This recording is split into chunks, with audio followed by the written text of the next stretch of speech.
When I was 21, I was in love with a 13-year-old girl. He laced your drinks because he thought it would be fun? What in the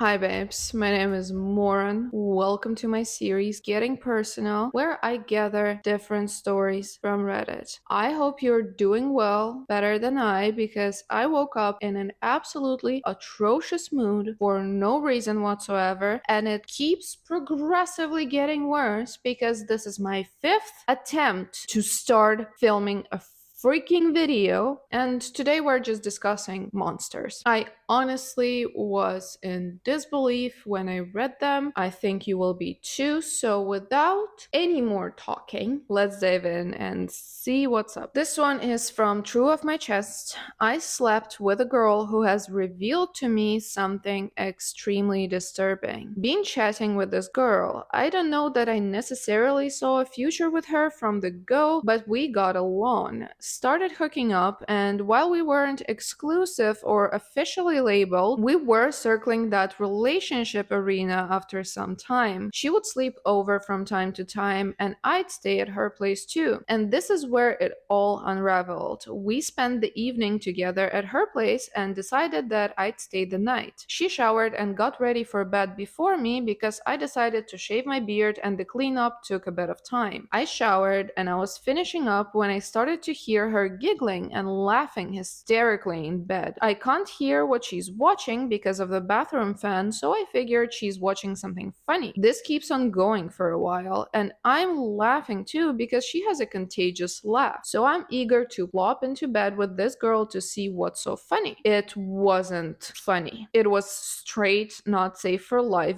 gore videos of terrorists torturing and shooting captives, live leak style, people falling off buildings, gang tortures, etc. Now, I've seen all of this stuff before out of morbid curiosity, and videos like that make me a bit more cautious about life and give me a refreshed appreciation for it, but I don't find it funny. This girl was crying laughing and acted like I shouldn't be surprised. I didn't say anything. I slept with one eye open. This was last night. I changed the door lock code to my house. I don't know yet how I'm going to end this, but it's happening. And in the small off chance you, the girl I'm seeing, read this, you're crazy. It's one of those episodes where I find it hard to constructively comment something because it's kind of like, what in the it's just so hard for me to even imagine someone looking at that type of videos and laughing. And it's also so random. He just dated this girl for a while and then he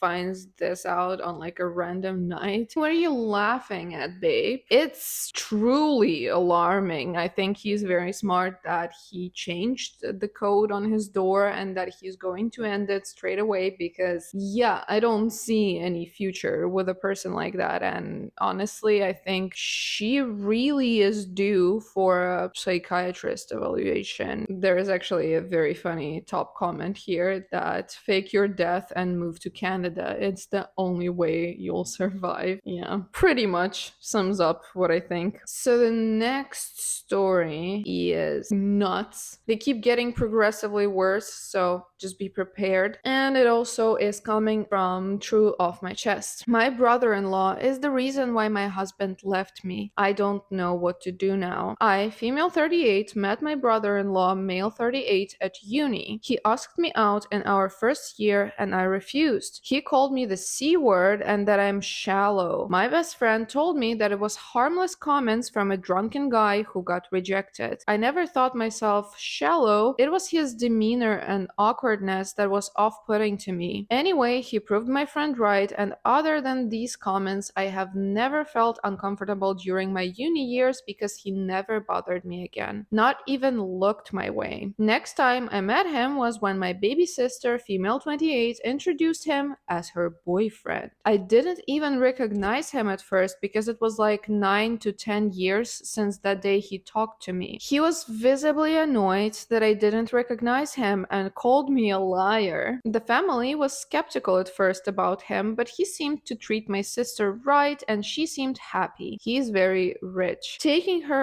all over the world, and he seemed kind with us too. They got married after a year of dating. They have 3 children. I met my now ex, male 45 years ago, and the only odd comment from my brother in law was that I was still as shallow and superficial as I was in uni. At the time, I took it as a joke, but in hindsight, when I found out the truth and started thinking back, looking for red flags, this was probably a big one. He never showed any signs that he disliked my husband, and he was always decent enough, and his indifference to have a close friendship with my husband and I didn't seem odd because he was always a recluse. A year ago, my husband came home and accused me of cheating, and he had evidence. The guy contacted him and he had nudes, etc., of me on his phone. The guy told my husband that he didn't know at first that I was married, but as soon as he found out, he contacted my now ex. He even apologized to my husband. I have never met this guy in my life. Nothing I said or did made my husband believe me. He left me and our divorce is pending. Then yesterday, that guy contacted me. He apologized for what he did and told me that he's friends with my brother-in-law. He sent me conversations, endless conversations my brother-in-law had about me for years. He has never forgotten that I, in his words, didn't even give him a chance and only judged him by his looks. He called me C in that chat. Both group chats with his friends, but mostly with this guy. They planned this attack, and my brother-in-law somehow got access to my photos. The reason this guy contacted me now is that he felt guilty, because even when my marriage is over, my brother-in-law still was angry and hateful, especially when he heard that I was on a date last weekend. So the friend felt that he didn't help his friend, but ruined innocent people's lives. Not sure what to do. My brother-in-law has actually been happier and more sociable than usual since my divorce, and now I know why, although first I thought he felt sorry and wanted to support me. His jokes about me ending up an old maid with cats as companions don't sound like jokes anymore. He meant them. I don't want to ruin my sister's life. She's very happy with her husband. I'm not sure if I should tell my ex or not. I am very heartbroken that he didn't believe me. I love him very much. He's the love of my life, but I'm not sure if I can forgive him for not believing me. But he is a victim in this too, so maybe he needs to know for closure. I'm so terribly sad and hurt. Man, this brother-in-law, what a puny little...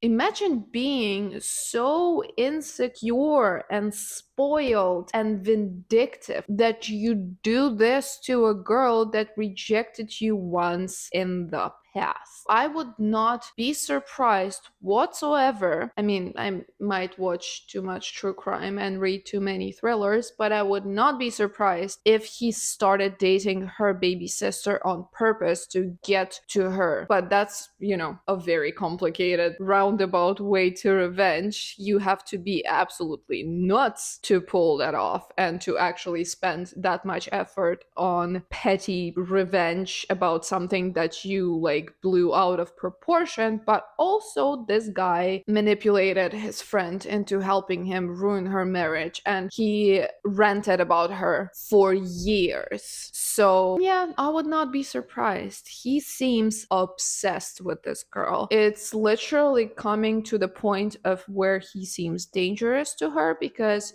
ranting about a person, it's not awesome, but I guess, yeah, if you really intensely hate a person, you want to rant about them, though, I mean, it's not my cup of tea to do that. You could rant about her, I suppose, for years, but when you actively make steps to ruin her life, you are crossing into a territory of being a danger to another person and being malicious. Literally, her freaking marriage fell apart because you were so hurt by her rejection. I am just kind of apprehensive, I guess, about where it could go. One day he's ruining and meddling in your relationship, the next day he's trying to assault you, and the next he's trying to murder you because he seems appropriately unhinged to escalate to that. So, yeah, no, I hope you're safe. I hope this will not blow up to those proportions, obviously. But I would definitely tell the husband, even if you're not sure you will be ever able to forgive him, he deserves to know. I am so impressed by this dude. Do you not have a life? You literally have a wife, three children, probably like a job, a social life, but you are obsessed with this one person because of a very brief conversation you had years and years ago. How bored are you? Also, you have to be a monster to target a person like this, especially when the person didn't even do anything to you. She just didn't want to go out on a date with you. That's not crime. Women are allowed not to want to interact with you. It's okay. Anyway, yeah, let's move to the next story, which is also getting worse and also demonstrating men being f***ed up. Am I the asshole for holding my boyfriend accountable for lacing me? I need some perspective on a situation that's been weighing heavily on me. I'm 25 years old and my boyfriend, 27 male, and I have been together for 2 years. I always thought we had a strong and trusting relationship. However, recently I discovered that he had been lacing my drinks with substances without my knowledge or consent. It all started when I began feeling strange after having drinks with him at home. I noticed that I would feel unusually drowsy and disoriented even after just one drink. At first, I brushed it off, thinking it was just fatigue or stress. But when it continued to happen, I became suspicious. I decided to confront my boyfriend about it, and after some hesitation, he admitted to secretly adding substances to my drinks. He claimed he did it because he thought it would be fun or exciting for me, but he never asked for my consent or considered the potential risks and consequences. I was shocked, hurt, and furious. I'm 25 years old and I felt violated and betrayed by my 27-year-old boyfriend whom I trusted. I couldn't believe that he would put my health and safety at risk without my knowledge or consent. I immediately broke up with him and cut off all contact. Now, some of my friends are saying that I'm being too harsh on him. They argue that he didn't mean any harm and that I should forgive him since we had a good relationship before this incident. They say that everyone makes mistakes and that I shouldn't ruin a good thing over a one-time error in judgment. But I can't shake off the feeling of betrayal and violation. I feel like I can't trust him anymore, and I'm worried about what else he might have done without my knowledge. Am I the asshole for holding him accountable and ending the relationship? Reddit, I need your honest opinions on this matter. Am I overreacting or am I justified in my decision? You're not overreacting, honey. What he did is a crime. What are we even discussing here? This is absurd. He laced your drinks because he thought it would be fun. There's nothing fun about drinking a cocktail and then feeling weak and like you're falling asleep and like something is wrong because you don't know you took something, right? So your brain is very confused as to why we're feeling the way we're feeling, and it's causing you anguish, stress, not to even mention all the effects it can have on your body, and not to mention that he put unknown substances in your body against your will without your consent for some weird ulterior motive. I don't believe that he did it because it would be fun and exciting for you. Because did he lace his own drinks? What did he do with you after you went to sleep? That's what I want to know, because honestly, my first and last thought, the more I think about it, is that he laced your drinks and then you while you were out. I'm sorry, that's just how I think. I'm pretty dark, but I feel like a lot of people would agree with me because what is the point to drug your partner? To just watch her sleep? If this happened to me and if I had any proof, which I feel like you don't necessarily have, I would go to the police. But yeah, if you don't have proof, cut him out. It's not an overreaction. You have to be unhinged to do this to another person, to like lace them. It's just sick behavior. And your friends are also weird. I would ditch them too because it's like, oh, well, you cannot cut the person off because of one mistake. Hello, he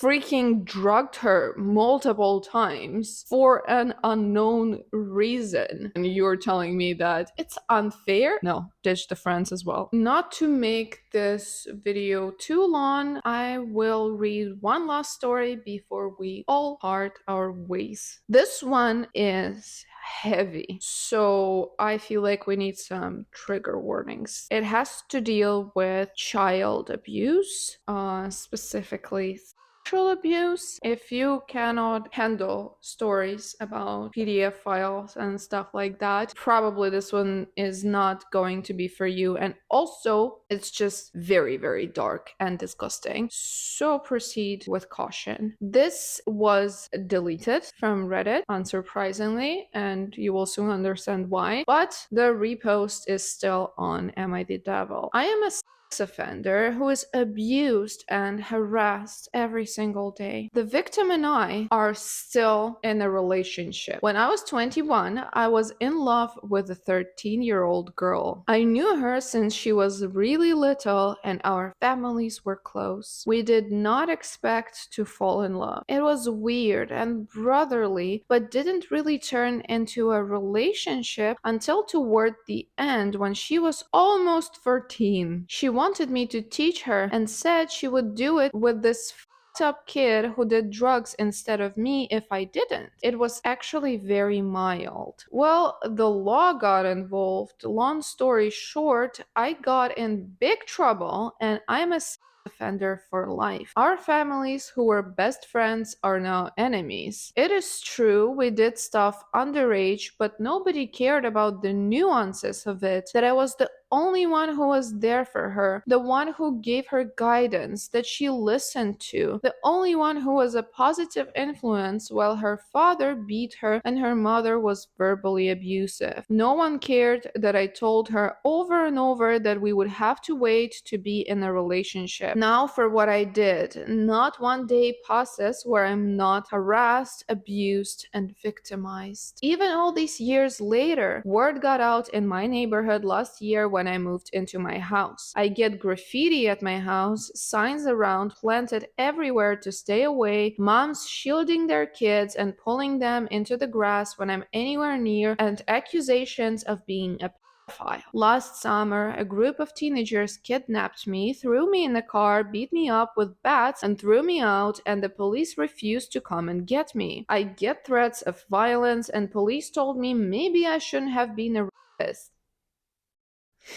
I am tired of not having the most basic human rights because of the sex offender hysteria. I am unable to have a relationship with anyone because they dump me as soon as they find out. I still talk to the girl every day. It is almost 10 years later and we are very close. Because I'm stuck in my house all day and hiding from society, she's the only one that makes me feel grounded. I know we belong together. I still love her and I want to be with her. We talk every day and video cam every single night. She talks all the time about getting married with me, but it's complicated. You see, I can't marry her. The memories bring me too much pain. Even though I know our love is right, it brings me too much shame because I know that I did wrong. After being harassed so much, I'm reminded every day that I'm guilty and did the wrong thing by taking advantage of her. People judged me, hurt me, beat me, and threatened to kill me. When when the teenagers kidnapped me, I was terrified. They were talking about lighting me on fire, and I thought that was the end. The girl wants to be with me and tells me every day, but she needs time to bring it up with her family and have them accept it. I could never face them. Right now, they would cut her off if they found out we even talk, let alone we're in an online relationship. I wish I had the strength to leave this town, to get her and pick up where we started and start over together. But it is too complicated. I could not be with her without feeling like I'm a pervert. I could not face her family without feeling like scum. I could not bring our families together in marriage as they are now mortal enemies. And she could not tell her family either, as they would cut her off quickly. I know we belong together and one day it will all work out. I always did, but all I do every day is cry about the life together that I feel we were robbed of. I want to be with her so much and she wants to be with me, but for some reason we can't.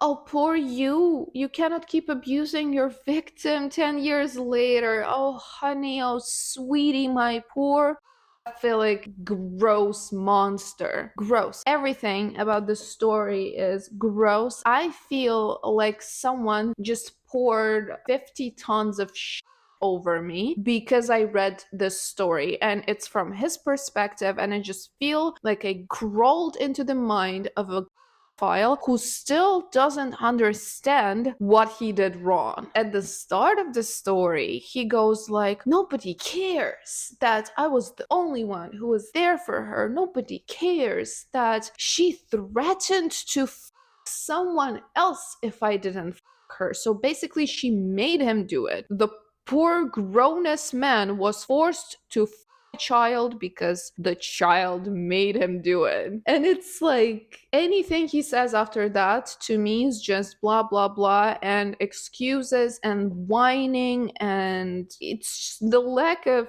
understanding how up this is mind-blowing. This man was convicted. He lives with his sentence. He lives with this crime. He had time to think, to repent, to grow, and to develop, but he literally learned nothing as far as I see from the story. And now he's also trying to be like, poor me, I am abused and harassed. Maybe that's because you're a child. Try to do something with your life except for whining and literally keeping to abuse your victim. Okay? I hate this man. I hated everything about this story, but I just felt like this is such a unique instance when you find this like random sliver of mind of a horrible person on Reddit to this extent, you know? So I thought it would fit perfectly into this theme of monsters. And now you see that, as I promised, these stories just kept getting worse. I hope the last one did not break you as much as it did me. I'll go try to relax a little. Weirdly, diving into these stories about terrible people made me feel better, because I'm like, well, compared to this, my life is amazing. So yeah, I hope y'all like this episode. Please don't forget to put down the like, subscribe. It really, really helps me and I will be very grateful. And yeah, let me know in the comments what you thought, what themes you want to see next. Thank you so much for watching if you're still here, though I doubt it. And I will see you with the next video at some point. Bye.